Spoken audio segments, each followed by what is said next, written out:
Et avant d'entamer notre second débat autour bien sûr d'Air France et de l'image choc du jour avec l'agression des responsables des ressources humaines de la compagnie, l'édito Écho avec vous, Jean-Louis Roubaud, bonsoir. Bonsoir Sonia. Alors Jean-Louis, on va évoquer plus précisément l'avenir de la compagnie. Déjà, on peut affirmer que les compagnies aériennes sont mortelles? Disons que ce n'est pas parce que vous allez vers le ciel que vous allez vers l'éternité. Et les chiffres le démontrent. C'est-à-dire depuis l'an 2000, vous avez 600 compagnies aériennes européennes qui ont mis pied à terre. Alors évidemment, vous avez des compagnies comme Sabena, vous avez également des compagnies comme Swissair, qui étaient quand même des grandes compagnies nationales avec présence de l'État à l'intérieur, qui ont dû casser, qui se sont cassées. Et aux États-Unis, c'est des plus grandes compagnies. Panam qui a fait faillite, TWA qui a fait faillite. Donc on a des exemples vivants qui sont morts, tout simplement. Alors pour ce qui est de Air France KLM, je crois qu'on s'est trouvé devant un triple problème. La première, c'est que chez Air France, il y a une résistance structurelle au changement qui venait du fait que Air France était une entreprise nationalisée et à partir de là, quand vous êtes sous la tutelle de l'État, vous vous croyez justement éternel. Puis après est venue, il y a une dizaine d'années, la fusion Air France-KLM qui a donné une compagnie absolument gigantesque et qui a peut-être renforcé ce sentiment tellement gros que, et quelqu'un too big to be fail, donc est tellement gros que c'était impossible que l'entreprise puisse un jour faire faillite si elle ne se restructurait pas. Et d'ailleurs, c'est ce qu'elle a évité de faire. D'autant plus que l'État y était encore présent à l'intérieur de la société, ce qui a conforté ce sentiment dangereux. À partir de là, vous avez eu trois tendances qui se sont dessinées. La première, c'est qui ne date pas d'ailleurs de la fusion, mais qui date d'avant, mais qui s'est renforcée, c'est la poussée des low cost, qui, elles, ont cassé les prix par des méthodes particulières, mais qui ont cassé les prix et qui ont handicapé, évidemment, la société Air France, comme d'ailleurs toutes les autres. Ensuite, vous avez eu l'arrivée de nouvelles compagnies qu'on n'attendait pas, qui n'existaient pas, qui étaient les compagnies du Golfe, les compagnies asiatiques, qui ont, elles, récupéré la clientèle qui a de l'argent. Vous savez que les clientèles qui vont vers les premières classes et business class, c'est moins de 10% des voyageurs, mais c'est 25% du chiffre d'affaires. Donc c'est une clientèle particulièrement chérie. Et puis enfin, vous avez eu le basculement du monde qui est allé beaucoup plus vers l'Asie, et laissant un petit peu l'Europe avec ces grandes compagnies comme British Airways, Lufthansa, Air France, qui se sont trouvées un petit peu dépossédées. Conclusion, Air France, eh bien, par exemple, l'année dernière, le chiffre d'affaires des compagnies aériennes a augmenté de plus de 5%, celui d'Air France a stagné. La part de marché international d'Air France a pratiquement été divisée par 2 ces 10 dernières années. Donc il y a un essoufflement structurel de la compagnie qui se dessine. Donc Jean-Louis, les compagnies peuvent mourir, mais est-ce que le plan actuellement sur la table peut permettre à Air France d'éviter cette échéance fatale? Alors, dans ce plan, il y a 2 idées majeures. Baisser les coûts tout d'abord, parce qu'effectivement, vous prenez une compagnie comme Air France, elle est trop chère parce qu'elle a trop de coûts, elle est trop alourdie par ses coûts. Il y a trop de bagages dans la soute, exactement. Vous prenez une entreprise comme British Airways qui fait à peu près un chiffre d'affaires comparable à celui d'Air France. Air France perd de l'argent, de leurs 300-400 millions d'euros. British Airways a 10% de marge. Donc là, effectivement, qu'est-ce que vous pouvez faire? Donc il faut baisser les coûts. Et ça ne concerne pas, contrairement à ce qu'on dit, que les pilotes. Les pilotes, effectivement, font 8% de la masse salariale, en tout cas des effectifs. C'est pas avec ça qu'on va gagner le milliard recherché d'ici à ces 5. Donc il y a un abaissement. Alors le problème, c'est que les pilotes, évidemment, ils disent, bah, attendez, nous, jusqu'à présent, que vous voulez, on était des pilotes de première classe, maintenant on veut nous mettre des pilotes de classe économique, bientôt on sera dans la soute, donc ça c'est un peu, donc ça pose. Mais il y a un problème de coût. On ne peut pas continuer à dire je veux voler moins pour gagner plus. Ce n'est pas possible dans le système actuellement considéré. Et puis il y a un deuxième aspect qui est important, c'est le positionnement commercial.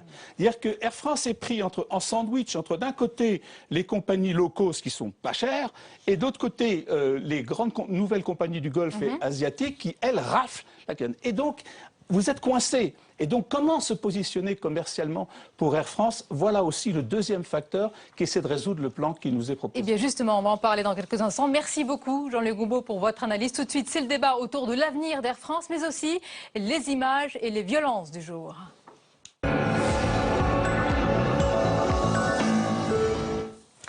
C'est une image choc, celle de l'exfiltration de 2 hommes traqués aux vêtements déchirés, 2 responsables ressources humaines d'Air France après la confirmation ce lundi, vous le savez, du plan social drastique de la compagnie, cette image. Et puis le nœud du conflit et l'avenir de la compagnie en question. On en parle avec nos invités ce soir. Claude Abraham, bonsoir. Bonsoir. Et bienvenue, vous êtes expert du secteur aéronautique, ancien directeur général de l'aviation civile. Avec nous également Jean-Louis Barrault, bonsoir. Bonsoir. Vous êtes président fondateur d'APG Academy, une école, on va le rappeler, de formation qui est liée aux compagnies aériennes. Et vous êtes l'auteur notamment du livre Transport aérien, une profession au bord de la crise de nerfs. Et c'est le cas, on va en parler. Avec nous également Bernard Vivier, bonsoir. Bonsoir. Et bienvenue, vous êtes directeur de l'Institut supérieur de travail. Messieurs, avant d'engager notre débat, on va écouter, c'était tout à l'heure, Xavier Brossetta, c'est le directeur des ressources humaines d'Air France, qui parle d'un choc qu'il a subi aujourd'hui, mais qui ne veut pas aussi généraliser à tout le personnel d'Air France, bien sûr.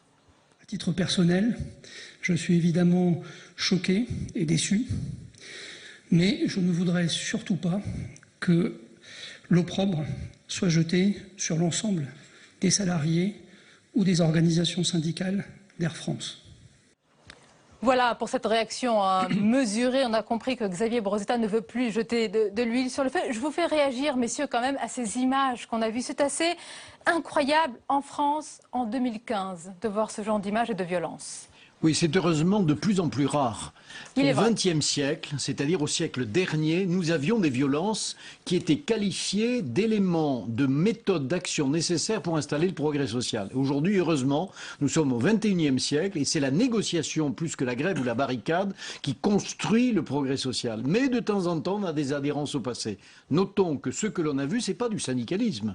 Ce sont des inquiétudes sur fond de lourdeur, d'incompréhension des enjeux de la société. Peut-être la direction n'a pas fait ce qu'il fallait dans ce sens-là, mais des crispations violentes inadmissibles. Du reste, les organisations syndicales ont dénoncé, ont condamné ces violences. La CFDT, la CFE-CGC et la CGT ou l'UNSA sont bien embarrassées.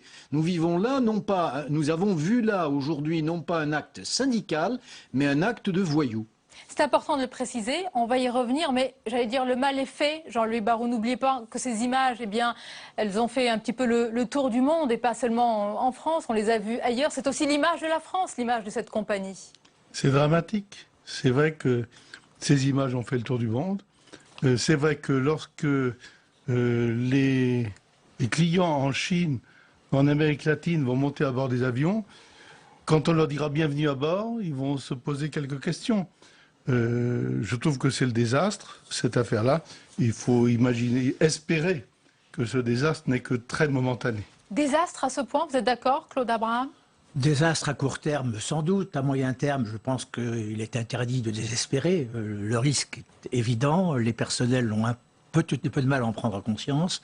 Mais je crois qu'Air France doit trouver en elle-même les ressources nécessaires. Et pour ma part, je suis plutôt optimiste. Je pense qu'on oubliera dans quelques semaines, quelques mois, ces moments difficiles. Oui, oublié. Mais est-ce qu'on peut discuter de nouveau? C'est toute la question ce soir, Bernard Vivier. Est-ce qu'on peut parler de dialogue social dans ces conditions? Certains n'hésitent pas à parler de délire social. Non, ce n'est pas un délire social. C'est une transformation nécessaire de cette entreprise. Ça a été dit tout à l'heure par votre spécialiste.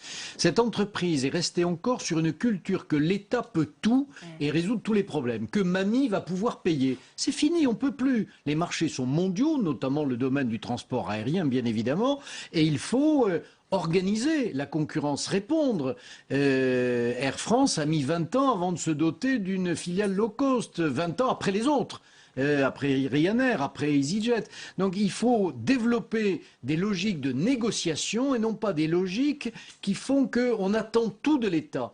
C'est toute la difficulté dans des entreprises où il y a de bons personnels, des personnes fières de leur métier, les pilotes de ligne sur lesquels on ne doit pas jeter l'opprobre non plus, mais c'est le dialogue social qui va fonctionner. Donc oui, très vite, la négociation va reprendre, il n'y a pas d'autre solution. Oui, mais vous dites qu'il faut arrêter d'en appeler à l'État. Eh bien, à l'instant, une majorité des syndicats en appelle justement à l'État. Jean-Louis Barrault, est-ce qu'on peut en entendre beaucoup? On a vu que le gouvernement s'implique, évidemment, l'enjeu est très important. De Manuel Valls à Emmanuel Macron, on appuie d'ailleurs la direction. Oui, et après moi je veux bien que on appelle l'État, mais qu'est-ce que peut faire l'État? Il y a des règles européennes. Air France a déjà été recapitalisée, je rappelle, 22 milliards, si je ne m'abuse, M. Abraham, en 1994 ou 15. Un coup, et puis c'est fini. Rappelez-vous ce qui s'est passé chez Alitalia.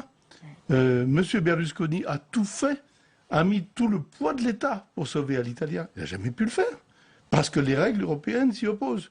Donc il ne faut pas compter sur l'État. Il faut que la compagnie retrouve ses ressources en interne. C'est tout bête. Quel défi alors, Claude Abraham? Oui, c'est un grand défi, mais en fait, l'État pourra peut-être essayer d'aider à renouer les fils. Vous êtes optimiste, vous, ce soir, Je même suis sur le rôle optimiste, de l'État. j'essaie de l'être. L'État, l'intervention directe de l'État, sûrement pas. Intervention de l'État en coulisses pour essayer de renouer les fils, pour essayer de refaciliter le dialogue, pour faire en sorte que le dialogue existe, car il n'y a pas d'autre solution hors de ce dialogue. Enfin, il faut que les personnels de la compagnie aient des visions partagées, des moyens partagés, et qu'ils se mettent d'accord. Et je veux être persuadé pour ma part qu'ils y parviendront, mais je pense que ça sera difficile. Et il y a ceux qui sont pointés du doigt, Bernard Vivier, même plus que ça. Ils sont la cible de toutes les critiques, nantis, privilégiés, grands féodaux. Dit-on d'eux, vous l'avez compris, ce sont les pilotes d'Air France, vraiment. C'est leur intransigeance qui a conduit à cette situation. Il n'y a pas de responsabilité partagée? Ne jetons pas l'opprobre sur cette catégorie de personnel, qui est, répétons-le, une catégorie de personnel très performante, très fière. Effectivement, ce sont un peu les seigneurs du ciel. Peut-être parce qu'elle se sait trop performante. Bien sûr, mais simplement, il faut qu'aujourd'hui, cette catégorie aussi comprenne que tout en gardant un certain nombre d'avantages, notamment la rémunération, il va falloir travailler davantage. Les heures de vol dans les autres compagnies, c'est 900 heures. Eux, c'est 600, 650, voilà. Donc c'est clair qu'il va falloir que l'ensemble des personnels se mettent à niveau pour vaincre la concurrence. Nous sommes sur un marché mondial et la France n'est pas garantie de garder Air France. Ça a été dit également tout à l'heure. Swissair a disparu, mais nous avons eu aussi des compagnies qui ont disparu ou qui ont fusionné. Air Inter, UTA. Et le client, qui est le vrai patron de l'entreprise, choisit naturellement celui qui apporte le meilleur rapport qualité-prix. L'État, il a 16% des actions, 17% des droits de vote. Donc il pèse rien aujourd'hui. Et en plus, il n'a pas les moyens. Rappelons-le, mamie n'a pas de sous. Jean-Louis Barrault. Oui, sauf que si on fait travailler plus les pilotes, et je suis bien d'accord, il faut qu'ils rentrent dans les normes, on va dire, européennes au moins. Il y en aura encore trop. Il y en a déjà trop. Il y a trop de personnel au sol. Il y a trop de pilotes. Il y a trop d'agents de réservation. Il y a trop d'agents d'escale. Il y a trop de monde partout. Si vous faites travailler les gens encore plus, il faudra en licencier encore plus. Le dilemme de la direction est absolument terrible. Comment arriver à rendre l'affaire légère, la transformation légère, alors qu'on est devant un mur si élevé? Donc, ce que vous dites, Claude Abraham, ce que dit Jean-Louis Barrault, c'est qu'il faut s'attendre aussi à de gros problèmes au sein de la compagnie entre les différents personnels. Parce qu'il ne faut pas oublier qu'il y en a qui ont consenti à de gros efforts. Il y a les pilotes KLM et il y a tout le personnel au sol également. Il peut y avoir de vives tensions entre ces différents personnels? Je crois qu'effectivement, c'est un des problèmes d'Air France, c'est que le risque, effectivement, de déchirement, de déchirure entre les catégories de personnel, le risque d'accusation réciproque. Il va bien falloir que cette compagnie trouve les moyens de se réunifier. Il en va de son avenir, il en va de son image. On imagine mal à bord d'un avion des personnels aussi déchirés. C'est un problème redoutable. Il faudra du temps. Il faudra de la patience des uns et des autres. Il faudra également la volonté de part et d'autre d'arriver à une solution. Je continue à penser qu'ils finiront par la trouver. Mais est-ce qu'on a du temps, Bernard Vivier? Vous me décrivez d'un côté une sorte d'univers impitoyable, ultra concurrentiel, et de l'autre côté un énorme défi avec peu de temps. Vous savez, la question du temps, elle est majeure dans la transformation et l'adaptation des entreprises. Les directions n'ont jamais le temps. Ils sont toujours à la minute, à la seconde près, et ils gèrent l'exigence du changement. Et les syndicats, mais c'est pas du tout péjoratif ce que je dis, eux gèrent l'instinct, l'esprit de conservation. Et donc une direction, elle doit articuler ces deux leviers, ces deux manettes. L'exigence du changement conjuguée au besoin de conservation, qui est un besoin naturel humain dans les équipes et dans les groupes et dans les entreprises. Donc passer d'une culture du statut à une culture du contrat, ça va demander du temps. Et le temps manque à Air France parce que la concurrence est là. Mais on n'est jamais à 2 mois près, à 3 mois près, à 6 mois près, pour reprendre une négociation, ne pas faire un tout ou rien. Donc, cette négociation aujourd'hui est bloquée. Il ne faut pas sortir le plan C ou D. Oui. Il faut un peu poser les affaires, reconsidérer les acteurs syndicaux et donner aux appareils syndicaux un peu plus de maturité et de temps. Et messieurs, c'est étrange, ça fait plus de 10 minutes, 12 minutes qu'on en parle, qu'on débat. Et Jean-Louis Barrou, il y a un nom dont on n'a pas parlé. Le président d'Air France, KLM, de Juniac, est-ce qu'il n'a pas également une responsabilité? Parce que vous me parlez de vision. Est-ce qu'il aurait pu et dû, on se souvient qu'il l'a fait à un moment, il a eu des difficultés pour le low cost, mais davantage bousculer sans aller jusqu'à la rupture son personnel? Je ne suis pas vraiment en position de juger les différents présidents d'Air France. Déjà celui-ci. Je n'ai jamais été à leur place Oui. et Vous je le ne souhaitez connais pas les apparemment. difficultés auxquelles ils ont été affrontés.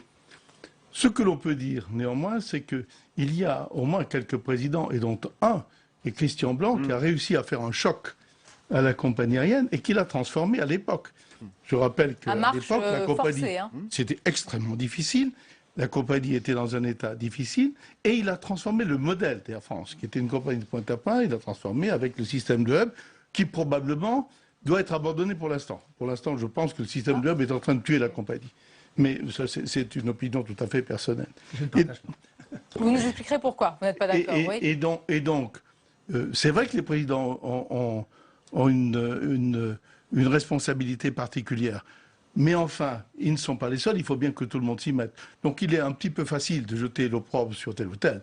Je pense que... On ne l'a pas fait, on voulait parler d'une responsabilité collective oui, quand même. Oui. La question n'est pas là. Ce qui manque à Air France, ce qui lui manque, c'est une ambition. Il n'y a plus d'ambition. L'ambition actuellement d'Air France, c'est de ne pas mourir dans les 15 prochains jours. C'est idiot. Air France va encore vivre pendant un petit peu. Mais il faut lui créer une ambition, il faut lui donner un avenir. Il faut que les salariés disent « je suis fier de travailler pour cette entreprise parce qu'elle va là ».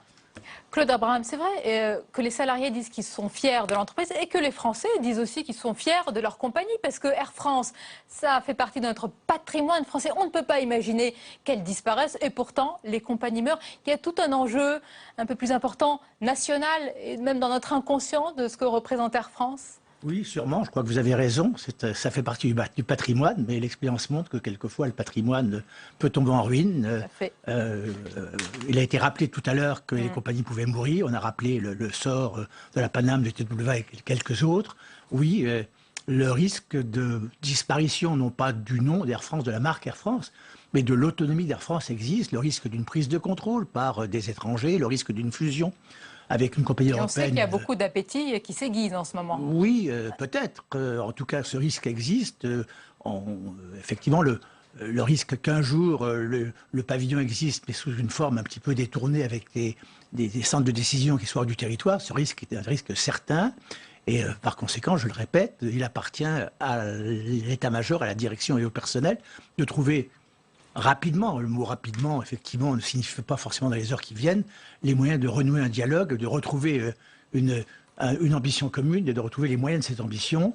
L'enjeu est extrêmement difficile, mais après tout, il n'y a que ceux qui ne croient pas au futur qui n'y vont pas. N'est-ce pas? Bernard Vivier, à quoi ressemble ce soir, ces jours-ci, Air France? C'est une citadelle assiégée. On a évoqué les low cost, on a évoqué les compagnies asiatiques du Moyen-Orient avec une qualité assez extraordinaire. Et il est vrai, des moyens financiers hors normes. Aujourd'hui, c'est à quoi? C'est un village gaulois? Non, pas du tout. C'est une entreprise comme une autre, confrontée à la concurrence mondiale comme toutes les entreprises dans le monde, mais avec une image, et vous l'avez souligné, une image particulière sur laquelle les voyageurs, les clients, les personnels ont un affectif. Après-demain, on fêtera les 82 ans de la création d'Air France. Bon, ça fait partie de notre patrimoine et c'est vrai que c'est aussi un élément, une petite partie... C'est donc une dame d'un certain âge. Hein. Oui, mais des outils de la souveraineté, de l'existence, de la fierté, un peu comme d'autres domaines. Les transports font partie. Donc, c'est pas une entreprise comme une autre, hein, Air France. Et il est évident que ce facteur affectif, il relie à la fois les salariés d'Air France et le public, et plus largement que les clients, le public, nos concitoyens. Donc Air France est une marque à laquelle on est attaché, mais rappelons-le, une entreprise comme une autre, confrontée à la compétition mondiale. Donc, il lui faut bouger. Elle n'est pas du tout une citadelle assiégée. Elle a montré dans le passé ses capacités à rebondir. Christian Blanc, ça a été dit, a été un puissant président de la société. L'actuel n'a pas démérité. Il faut dire que l'an dernier, il a été quand même secoué, y compris dans les résultats financiers, par 2 semaines de grève des pilotes. On n'avait pas vu ça depuis longtemps. C'est une entreprise qui a des talents en interne et qui peut trouver aussi en Et externe. c'est bien de le rappeler, parce qu'il y a ces images, et évidemment, on a insisté sur ces images de violence parce qu'elles sont choquantes. Jean-Luc Barrot, je rappelle le titre de votre livre, Transport aérien, une profession au bord de la crise de nerfs. Qui est vraiment au bord de la crise de nerfs? Air France. Mais est-ce que les pilotes... Les images parlent d'elles-mêmes. Mais je vais détailler. Est-ce que les pilotes le sont? Les hôtesses, les stewards, les personnels au sol? Est-ce que tout le monde est dans cette même situation aujourd'hui, d'anxiété? Tout le monde, bien sûr, tout le monde est conscient. Donc c'est une bombe à retardement. Tout le monde si est conscient que la société Air France est dans une position difficile. Vous savez, entre le 1er janvier 2010 et le 30 juin 2015, Air France a perdu 2 900 000 euros par jour. Par jour. C'est tout à fait considérable. Et les gens voient bien que le mur arrive. Ils ne sont pas habitués à ça, M. Abraham le disait, et il a parfaitement raison. Les gens ne sont pas habitués à ne pas être protégés par l'État.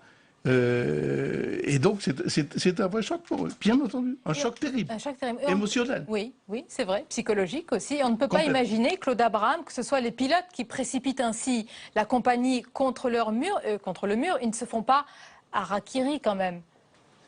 Non, sûrement pas. Enfin, encore une fois, je crois qu'il faut surtout pas montrer une profession du doigt parmi les autres. Ce serait... Malgré tout, vous êtes d'accord qu'il y a un point de blocage qui se situe au niveau de ces pilotes? C'est le dernier point de blocage, c'est celui qui a déclenché la crise, mais ce n'est pas forcément le seul fondement de la crise. En fait, c'est toute la compagnie qui est à repenser, qui est à revoir, qui est à restructurer.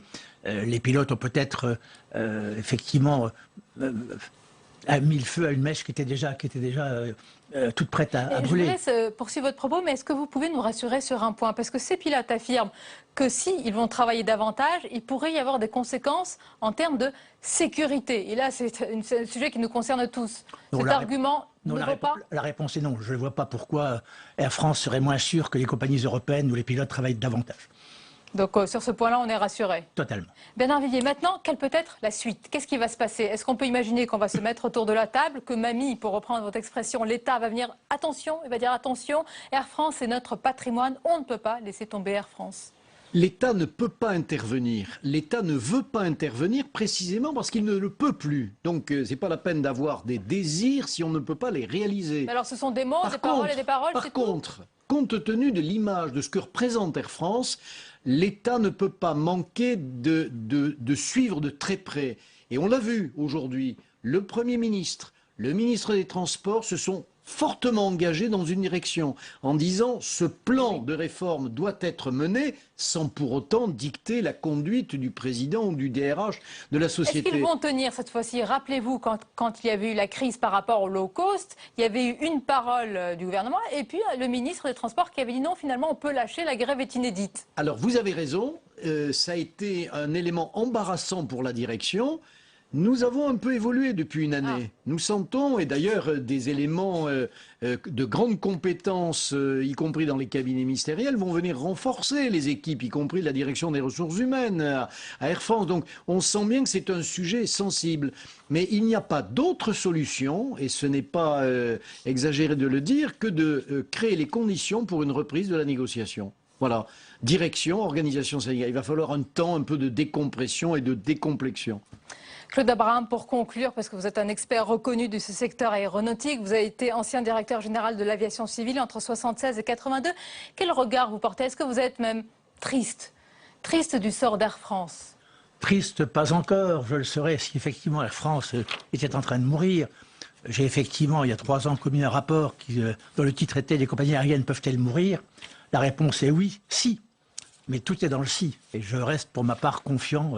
Air France devrait survivre, mais les mois sont comptés. Bon, merci beaucoup en tous les cas pour cette franchise, cette analyse. Merci messieurs d'avoir participé à notre débat. La suite dont on va plus loin avec, vous allez le voir, un